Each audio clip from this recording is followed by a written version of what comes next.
Salut à tous, on se retrouve pour un nouvel épisode spécial Coupe du Monde. La Coupe du Monde est terminée, mais on va quand même en parler. On va quand même aborder un sujet qui nous tient tous très à cœur. Vous savez que la zone aime beaucoup Karim Benzema et la zone va en parler.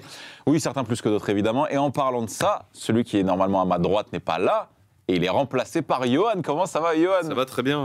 Très heureux de pouvoir parler enfin du cas Benzema. Le cas Benzema qui est une référence au documentaire sorti en 2017. Évidemment. Canal+, évidemment. Magie, comment ça va? Je t'ai pas présenté en premier, mais tu souris quand même. Ouais, non, ça va. Très bien. Tranquille, tu m'en veux pas? D'être avec vous. Très bien. Bah, pour parler de Benzema. Oui. C'est toujours un plaisir de parler de Karim. Toujours en numéro 2, visiblement. Salut. En numéro 3 même. Oui, je ne sais pas compter. Non, je pense à numéro 2 parce qu'il y aura bientôt le cas Benzema. Volume 2. Ah oui. Bien sûr. Je pense que ça ne tardera pas. En tout cas, on va partir tout de suite sur le cas Benzema. Benzema n'a pas fait la Coupe du Monde, mais Benzema a quand même fait parler, notamment sur cette ère nouvelle avec les réseaux sociaux. Beaucoup de contenu publié chaque jour. Il est très actif. Et nous, on va d'abord s'attarder sur son retour en équipe de France, sur son historique récent. La genèse de ce malaise. De France, parce qu'il n'a pas été... En tout cas, il est parti du groupe pendant la nuit, comme un voleur, comme dans une émission de télé-réalité. Et on s'est rendu compte au fur et à mesure que des choses sortaient dans la presse, des choses un peu floues, qui nous seront peut-être éclaircies par la suite. Majdi, toi, Benzema est revenu Ah non, mais ça arrivait en mai 2021. C'est quoi, je te dirais, le 13 mai. Très bien. La responsabilité de ce choix n'est pas imputée à Deschamps, selon toi, mais à un autre homme. Non, en fait, moi j'ai eu des échos de par des connaissances. Okay, et en même temps, bon, c'est de notoriété publique aussi maintenant. Oui, maintenant, même Romain Molina aussi en a parlé en disant qu'apparemment, ce serait Macron qui aurait appelé Le Graët et qui aurait parlé à Deschamps pour faire revenir Benzema en équipe de France. Ce qui n'a pas plu du tout à Le Graët et aussi à Deschamps, mais ils ont été forcés de le reprendre. Donc ça n'a pas plu aussi à d'autres cadres du vestiaire. Apparemment, Griezmann était un peu jaloux du fait que Benzema revienne au premier plan et soit vraiment mis en avant. Bon. Et du coup, il revient juste avant l'Euro. L'Euro se passe plutôt bien pour lui, puisqu'il marque quand même individuellement. Malgré la défaite de l'équipe de France, il était très bon. Et au final... Et après l'Euro, t'as quand même à souligner une belle Ligue des Nations de sa part. Exactement. Mais juste après l'Euro, je ne sais pas si je te rappelle, dans ses révélations, Romain Molina avait notamment évoqué le fait que ce soit à la Fédé ou chez certains joueurs, on était un petit peu dégoûté des 4 buts de Benzema parce que s'il y avait fiasco, on aurait bien aimé utiliser Benzema comme fusible en mode c'est lui. Vous avez vu, on l'a pris, etc. On vous a fait plaisir. Par contre, on a perdu. On a essayé de le prendre, mais ça ne marche pas. Et au final, il fait quand même individuellement une bonne compétition. Donc, malheureusement, ça doit continuer. Ça marche bien avec Mbappé. Ça marche pas trop bien avec Griezmann, mais en même temps, Griezmann, ça arrive en parallèle de sa situation au Barça. Baisse de niveau individuel. Il est nul à chier, on va pas se mentir. La seule question après l'Euro, c'est Benzema, Giroud. C'est ça. Arrivons en septembre 2022, ou en tout cas en début de saison 2022, donc la Coupe du Monde se approche à grands pas, Benzema s'y prépare, et là, on lui annonce une blessure et un forfait pour la Coupe du Monde. Ouais. Ensuite... En plusieurs temps. D'abord, il arrive. D'abord, il se blesse avec le Real et la rumeur fait état que Benzema s'épargne sur certains matchs du Real pour rester en forme pour la Coupe du Monde. Il arrive à la Coupe du Monde, il n'a pas joué pendant un mois. Il rentre contre Leipzig, un truc comme ça, ou contre le Celtic. Je sais plus. Je crois en Liga, il me semble. Okay. Moi, je pense en Ligue des Champions, mais ça fait longtemps. Mais il revient un peu blessé, mais il s'entraîne et tout. Mais ça va pas. Il y a des choses qui coincent et tout. Tu le sens mal. Il y a un truc bizarre. Il est pas au top physiquement, ça se voit. Et après, ça pète. On est à la veille du début de la Coupe du Monde, au final, quand ça arrive. Je crois que c'est un samedi où ça arrive et la Coupe du Monde démarre un dimanche. Oui, c'est ça. La veille de la Coupe du Monde, on t'apprend qu'il y a une blessure pour Benzema. Pas de... il est blessé, je sais plus, il est blessé sur quel muscle. Je sais plus. Dommage, on a mal préparé. Ce qui est clair, c'est qu'on dit tout de suite que la Coupe du Monde est finie pour lui. En tout cas, voilà, le forfait de Benzema est clair et annoncé. Il n'y a pas de il est blessé pendant 2 semaines ou quoi, c'est sa Coupe du Monde est terminée. Voilà, il n'y a aucune perspective de retour. Ouais. Preuve en est, il quitte le groupe pendant la nuit. C'est très bizarre, justement. Pourquoi il quitte le groupe pendant la nuit et pas le lendemain? En fait, il n'est pas pressé normalement de partir. Donc pour toi, bizarre. Pour toi, ça soulève des problèmes au sein du groupe, peut-être des problèmes entre les joueurs et des problèmes avec le sélectionneur slash la C'est fédé. pas ce que je dis, mais en tout cas, C'est une sortie peut-être qu'on bizarre. lui a dit de partir et que lui n'a pas apprécié parce qu'il s'est peut-être dit bon bah ok je suis blessé, mais peut-être que je peux revenir pour les prochains matchs. Bah oui. 2 jours après ou 3 jours après, la France bat l'Australie et t'as un article de l'équipe qui vante l'ambiance du groupe et que aujourd'hui tout le monde est derrière Mbappé et que ça se passe bien Sans Benzema. sans Comme une Benzema. libération. Donc ça, je pense que c'est un joli couteau dans le dos. Alors, je sais pas si l'équipe avait des preuves de ce qui était avancé, mais en tout cas, je pense que tes joueurs, tu rates la Coupe du Monde, ta dernière chance de remporter la Coupe du Monde, t'apprends ça, tu le vis mal. Chouameni s'est empressé de démentir cette info sur RMC. Mais il y a une attitude bizarre. La France gagne contre l'Australie, contre le Il y a pas de fumée Danemark, sans feu. contre la Pologne. T'as pas de message de la part de Benzema sur les réseaux sociaux, alors que Christopher Nkunku en fait, Pogba en fait. Tu dis, c'est bizarre ce qui se passe. À chaque fois qu'on évoque le cas Benzema, à chaque fois il y a un silence de gêne. Et ça nous rappelle l'époque où il y avait le soi-disant retour de Benzema. Oui.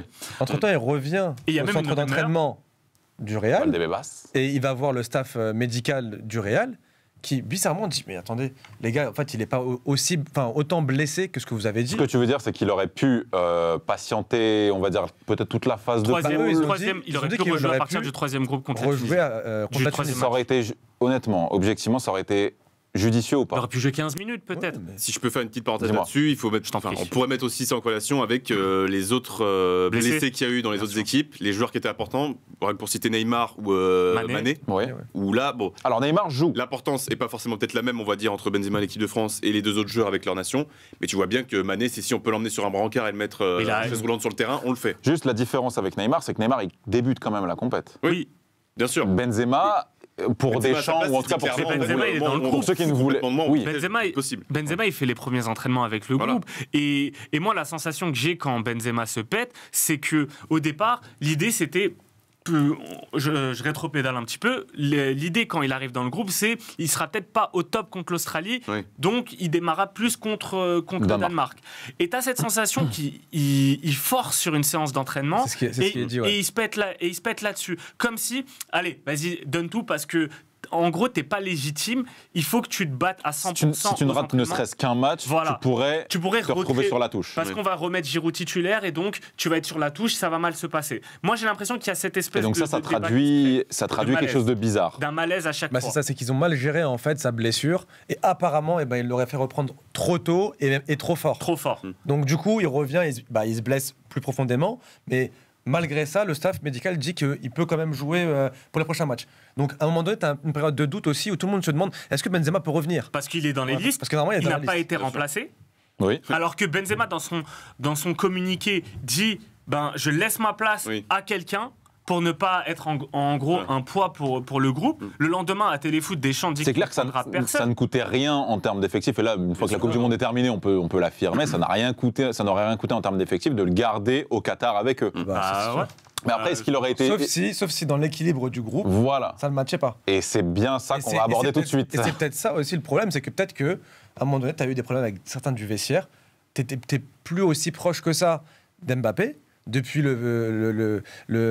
l'été dernier le faux où transfert au Mbappé, Real, ouais. où Mbappé est resté au PSG. T'es pas proche de Griezmann. Il s'est passé aussi ce qui s'est passé avec Giroud. Et ça, c'est Et vraiment imputé à Benzema, Benzema, ouais. qui a fait une vidéo. Il aurait jamais dû faire ça. Bien sûr. Ça reste quand même son coéquipier en équipe de France.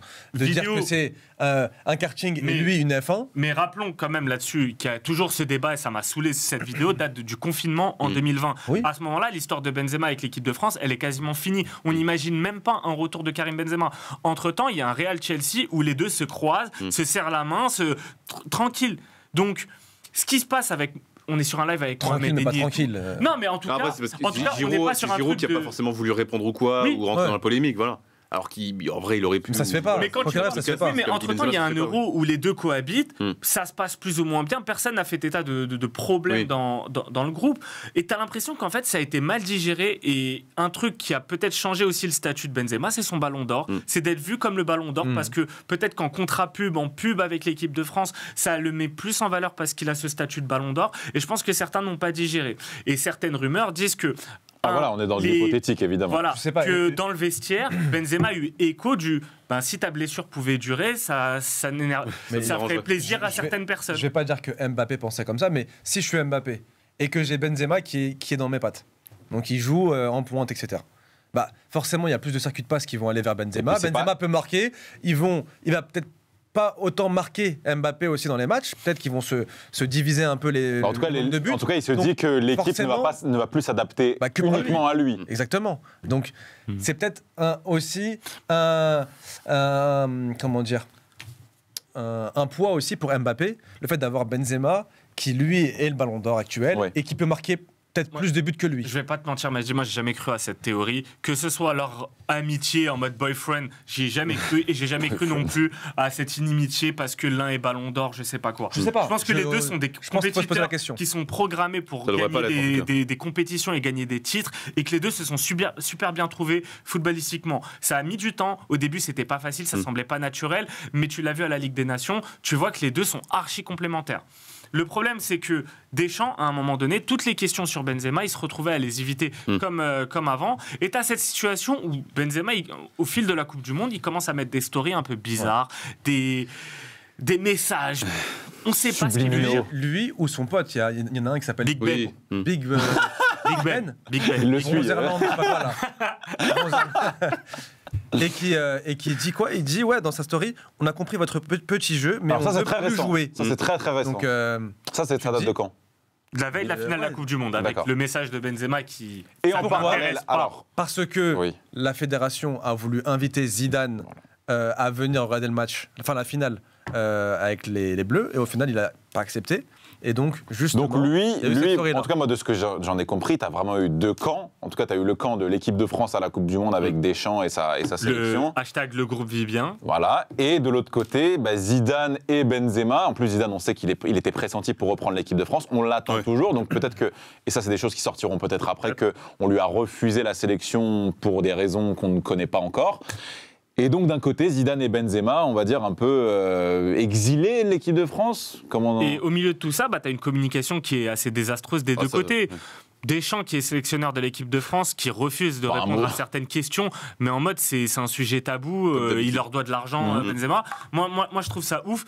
Allié aux publications très bizarres de Benzema, en fait, tu te rends compte qu'il y a un énorme problème et personne n'a voulu en parler, et on nous a juste, encore une fois, pris pour des cons. Et certains ont parlé dès le début que partir comme ça en pleine nuit, c'était bizarre, que pas de faire de publication pour l'équipe de France, c'était bizarre, et vice-versa, parce que très peu de joueurs avaient des messages de soutien pour Benzema. C'est bizarre. Et tu arrives à cette situation où aujourd'hui, la France a perdu la finale de la Coupe du Monde et Karim Benzema annonce sa retraite internationale le lendemain. Très triste. Donc le lendemain de la défaite en finale de la Coupe du Monde, par un petit message sur les réseaux sociaux, aussi poétique qu'énigmatique.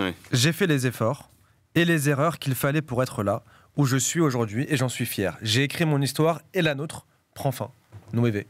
Forcément Noévé. C'est quand même très. Il y a une belle séparation quand même qui se met dans le message. C'est-à-dire qu'il y a mon histoire de mon côté et elle n'a pas rien à faire au final avec la... Oui, on a quand même le fait d'évoquer des erreurs. Oui. Et le sous-entendu qu'il n'y a pas que lui qui en a commis. Je pense que de toute façon, on le sait tous que quand on aura les infos qui vont être révélées au fur et à mesure, on sait qu'il n'y a pas que Benzema qui est responsable de tout ce qui s'est passé sur toute l'histoire qu'il a eu avec l'équipe de France. Et moi, limite, j'en voudrais actuellement, en tout cas, un peu plus à Deschamps et Le Gret. En tout cas, pour le retour de Benzema. Pour le retour déjà, parce que c'est... Alors, il y avait eu des rumeurs comme quoi aussi, c'était peut-être Deschamps qui, après des matchs perdus ou des mauvais matchs de l'équipe de France, aurait menacé le groupe en disant, si ça continue, je ramène Karim. Voilà, ces trucs-là. Le mec. C'est vrai ou pas? Et Deschamps aussi n'avait pas apparemment apprécié qu'au Ballon d'Or, il parle de tout le monde, sauf lui. Voilà, et puis déjà... Ce qui est totalement compréhensible. Honnêtement, c'est hyper compréhensible qu'il n'en parle pas. Oui. Bien sûr, évidemment. Tu l'as pas sélectionné pendant 5 ans, pendant 6 ans, pardon. Et puis les deux, parce qu'on les appelle tiki-tac et tout, mais les deux étaient bien présents là aussi à la cérémonie pour Benzema. Oui. Donc il y a une espèce de double jeu qui se met en place et que de toute façon ils font que ça depuis des années maintenant et qui moi sincèrement me Et moi il y a un joueur qu'il faut nommer avant Mbappé. C'est Antoine Griezmann, parce que je pense qu'Antoine Griezmann n'a jamais digéré une chose, c'est qu'après la Coupe du Monde 2018, après même l'Euro 2016, l'équipe de France n'a jamais fait de propagande pour qu'il soit Ballon d'Or. Le travail de communication qui a été fait par l'équipe de France pour le Ballon d'Or de Karim Benzema était énorme. De toute façon, le Real, c'est très facile d'être Ballon d'Or contre le Real, mais l'équipe de France en a fait. Et je pense que ça, Griezmann ne l'a pas digéré. Pas de la faute de Benzema. Ben non, c'est pas de la faute de Benzema. Mais dans cette histoire, la seule chose qu'on peut reprocher à Benzema, c'est une communication qui n'a aucun sens. Mais sinon, franchement, moi je suis peiné pour lui. Pour le coup, il a une communication hyper contradictoire.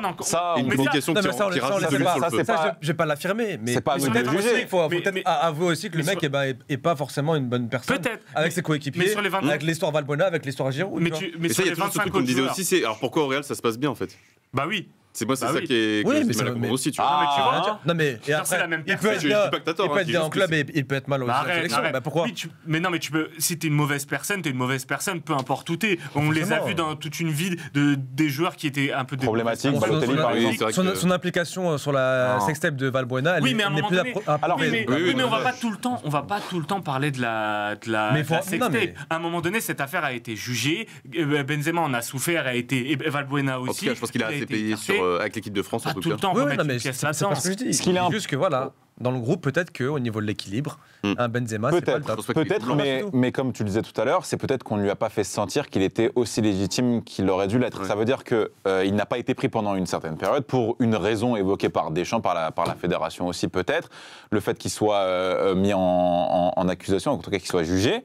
Maintenant, quand tu le fais revenir, tu dois lui donner toutes les clés nécessaires pour qu'il puisse réussir. C'est un ballon d'or. Et là, en dehors de ça, en fait, c'est très grave de l'écarter. On va jamais. À partir du moment où tu l'as repris, tu le réécartes. C'est ça. Juste avant la Coupe du Monde. Pourquoi en fait? Soit tu le prends pas, soit tu. À part Cristiano et sa situation au Portugal, mais aucune star, aucun ballon d'or de son pays ne peut être traité comme ça. Je suis désolé, mais il a été traité comme un malpropre. Se barrer comme ça en pleine nuit, pas de message de la part des joueurs et pas de message de sa part, si ce n'est se communiquer sur les réseaux sociaux, bah c'est dégueulasse.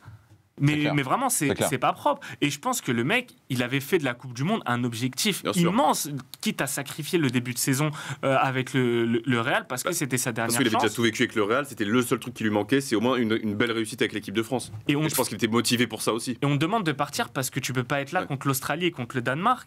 Moi, je suis à sa place, je le prends très mal. Sous prétexte que certains joueurs n'acceptent pas son retour. Moi, là-dessus, j'avoue, je comprends pas. Donc, à un moment donné, j'espère qu'on va parler. Mais en attendant, son histoire avec l'équipe de France, c'est juste un gâchis énorme. En tout cas, moi, je suis très triste sur l'historique de Benzema avec l'équipe de France parce que j'avais eu un espoir en 2021 quand il revient. Et la majorité, on avait tous un espoir dans tous les cas. Et force est de constater qu'il est peut-être revenu, mais que les mentalités à son propos n'ont pas changé. Et que finalement, comme tu le disais, Majdi, en préambule, son retour n'était pas forcément à imputer à Le Gret ou à Deschamps, mais à Macron. Enfin, à Emmanuel Macron. Donc ça peut être une explication aussi. C'est que peut-être que Deschamps n'a jamais voulu réellement qu'il revienne. Parce qu'il n'a jamais digéré. Macron voulait qu'il revienne pour ses différents personnels. Pour rassembler peut-être la France. C'est un objet de communication aussi. Exactement, il a été politisé en fait. Et le constat actuel, et ça on en a parlé sur d'autres vidéos, c'est que tout le monde ne se reconnaît pas dans cette équipe de France actuelle. Ça c'est un problème. Au final, c'est pour moi le truc le plus chiant de cette génération et de cette équipe de France sous Didier Deschamps, c'est qu'il y a toujours... Les problèmes, on les met toujours. Il y a cette culture de cacher les problèmes sous le tapis. Et quand il y a un problème de mal-être d'un joueur et de ce qu'il revendique et de ce qu'il est, on essaie toujours de l'éviter. Et Benzema, ça a été le paratonnerre parfait pour beaucoup de problèmes. Aujourd'hui, Benzema a arrêté sa carrière internationale. Il va peut-être continuer à briller en club et peut-être soulever une 6e Ligue des Champions. Mais à côté de ça, ça laissera toujours ce regret de se dire mais qu'est-ce qu'aurait été l'équipe de France avec Mbappé, avec Qu'est-ce qu'aurait été la Benzema carrière de avec Benzema, le Benzema à ce niveau-là. Parce que Benzema 2014-2012 on a vu et tout, mais le Benzema Ballon d'Or, oui, c'est un pur gâchis. Parce que la décision de le ramener, de le réintégrer était politique, la décision de l'enlever de l'équipe était également politique, parce qu'un président de la République s'est exprimé publiquement sur le cas Benzema, un Premier ministre s'est exprimé publiquement sur le cas Benzema. Donc il y aura toujours ce problème d'ingérence politique vis-à-vis de l'équipe de France, et ça laisse imaginer le pire pour la suite, parce que ça crée des précédents, tout ça. Tu veux parler tu veux parler Non, je suis totalement d'accord avec ça. De toute façon, moi je l'ai dit, Deschamps, Le Gret, la communication. Mais t'es en train de lire là. Non, mais pour pas oublier les points que j'avais soulevés. Liste de course. C'est ça. Et puis le malaise constant qu'on aura eu tout au long de sa carrière avec l'équipe de France. Et ça, oui, ce qui restera dans tous les cas, c'est un immense gâchis. Voilà, merci. C'était Surtout à ce niveau ça actuel. que j'attendais et je l'ai eu. Les gars, dites-nous ce que vous ressentez par rapport à l'historique de Karim Benzema en bleu maintenant que c'est terminé, malheureusement, et qu'il a pris sa Terminé. retraite internationale. Ah, mais c'est terminé, Yoann, hein, ça y est. Ça y est, là, il n'y aura pas. À mon avis. Essaye de jouer sur les mots et de dire mon histoire avec la Coupe du Monde, c'est terminé. Hein. Hashtag Nobé. Ouais. Alors, on peut que espérer que, voilà. Que de toute façon, oui, quand je dis terminé, c'est que oui, Deschamps va continuer, donc c'est forcément fini à ce moment-là. Et puis, Voilà, et ça, c'est aussi la dernière chose, c'est Ça. que si Deschamps continue, maintenant, on est Ah là, oui, quasiment c'est clair. sûr à 100% que Benzema, il va pas c'est revenir à terminé 38 aussi. ans si Zidane reprend l'équipe de France en 2026. On en est bien loin. On va bien avoir Giroud à 38 ans, attaquant de l'équipe de France à l'Euro. Donc, Très bien. Les gars, dites-nous en commentaire et partagez. Commentaires pour le référencement. Bientôt les 2000 abonnés. On vise ça d'ici la fin de l'année 2022. Selon le moment où vous regardez cette vidéo, on se dit à très vite. Ciao!